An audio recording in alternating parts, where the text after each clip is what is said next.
I have been in quite a slump.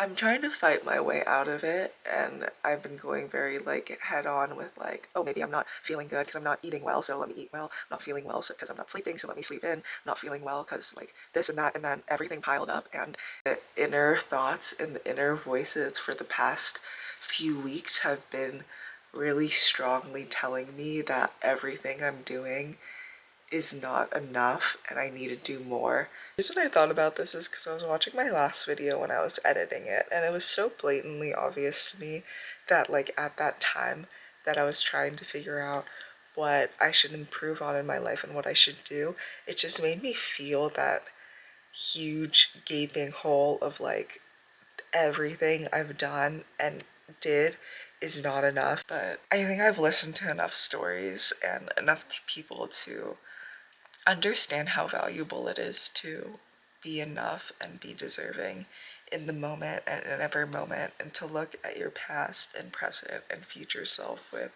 so much love and compassion.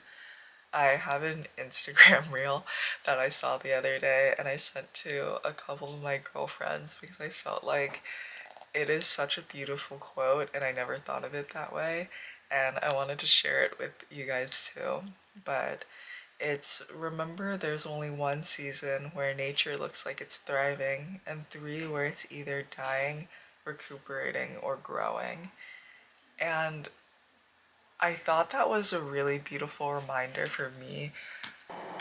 I feel like in thinking through these things, I've had a realization that it's possible to fail at life. And I feel like because my, I guess, standards of like succeeding in life are so high, anything that falls short of that just feels like I'm failing life. And it could be something so small, like, oh, today I didn't wake up when I wanted to. And then that'll make me feel like I've failed at this one small thing that's waking up, which is a part of life, but it's such a narrow way for me to look at it. But I think I feel it still. I still know that it's not the right picture to paint, but I still feel like I have that belief that I am failing life because life is something to be failed or to succeed in. I think it's changing that belief that, you know, life isn't something to be failed and to be measured and to be quantified or compared. Or I would like to see it as something that I'm really grateful to experience, because I do feel like being a person is a whole big experience and you learn so many things, and it's never over. Like there's always more to be seen or done or thought or felt or experienced, even though sometimes I'm like, I've done everything, I've felt everything, I'm like done with this world. I'll talk to you in a second after my run. Yeah. All right, I'll be right back.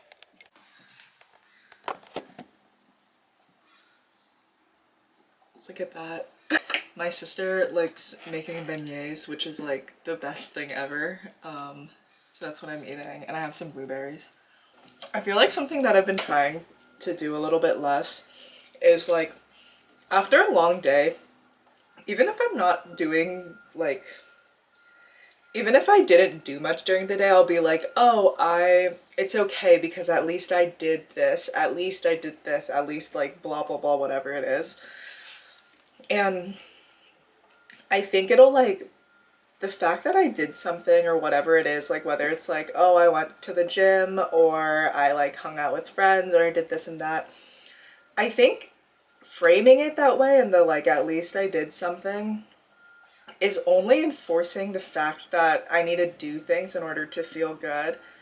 It's kind of like those scenes in like cartoons or like movies where the character is like faced to learn about patience and like waiting, because sometimes there's nothing to do. And I feel like I need to think that way about my personal growth sometimes too.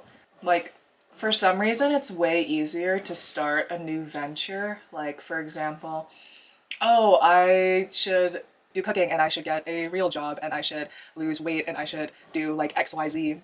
it's easier to think those things and even for me, like plan them out and do them than to just say, hey, it's okay. I'm okay, and all of this is enough. For a really long time, I wanted to just be happy. Like everything was just like, as long as I'm happy, things will be good. And I think I started failing at that a lot. I started realizing that you can't really be happy all the time. I would feel bad when I wasn't happy.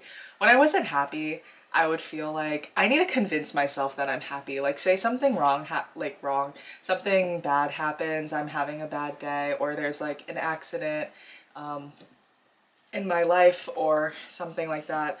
But I think before I'd just be like, no, it's okay. I'm like grateful that this happened, blah, blah, blah. And I think that was all a cover up because the end goal at the time was I'm gonna try to be happy and I think this is how I'm gonna be happy.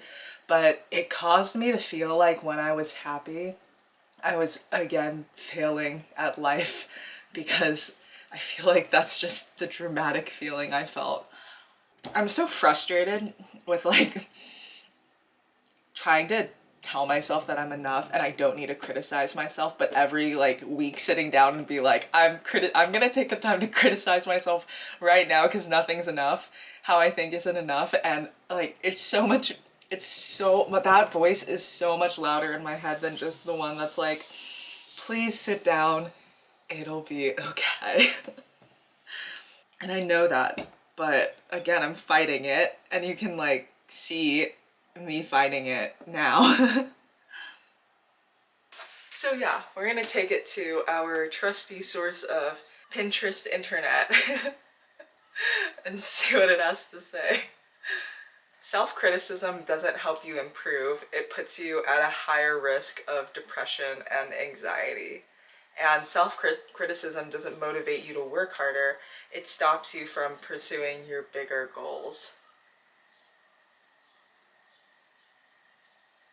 I really like these because I feel like I don't think I could word it this way, and it's still like kind of hard to accept these things for my life at this point of time because again, I still have a little bit of those feelings of like, oh, if I don't like criticize myself right now, how am I ever going to improve?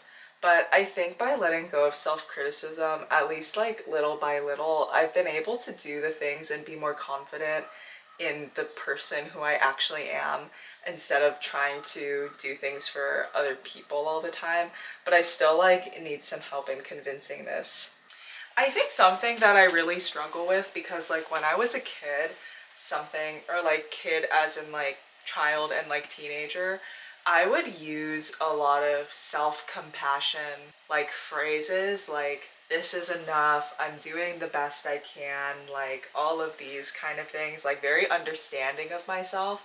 But I would view that as making excuses and I would use it as an excuse sometimes. Like I think like the easiest way I can think about that is there were times where I was like really focused and I was like, oh, I'm gonna go to the gym and I'm gonna do this and that. And like when I wouldn't feel good, it was like, oh yeah, I'm not feeling my best today, so I'm not gonna go because like, you know, I'm understanding of myself and I just don't feel it. But I feel like to a certain extent that was becoming an excuse, and I think maybe my tendency to view self-compassion as an excuse to not do something might be like a little bit of the core of core of something that I have to work through because self-compassion is not, I don't think it should be an excuse. Like it should be like here I'm here for myself and not like oh this I'm going to be nice to myself therefore I'm not going to face the reality of what I'm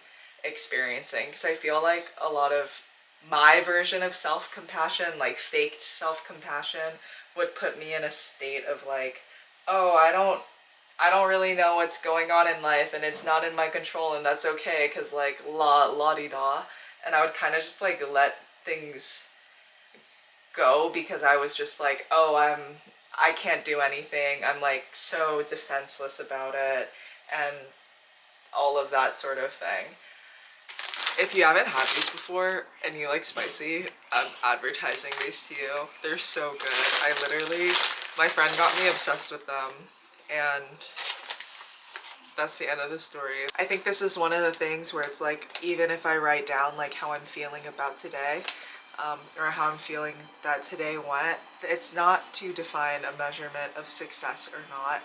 And also, I think the hard thing about finding acceptance in myself is it's not something that can be calculated. Like, I can't, like, even if I wrote down every day, like, if I accepted myself today and I say yes for all days and I'm like, oh no, I only accepted myself 300 out of 356 days of the year. Like, nothing, like, even 100% would not be the right way to look at it, because I think it's just not something that needs to be quantified. We all have everything, our own things that we struggle with, and I'm really grateful that you were able to, I was able to talk to you today, and that you're here to listen, because it means a lot to me to try to articulate my thoughts and my feelings, because it can be so complicated and scary and hard. But yeah, thank you for enjoying this time with me, and I hope you have an absolutely wonderful rest of your day. I can't wait to talk to you again soon, and thank you for understanding where I'm at, and hopefully I'll have more of an understanding of where you're at too. Alright, thanks Cam.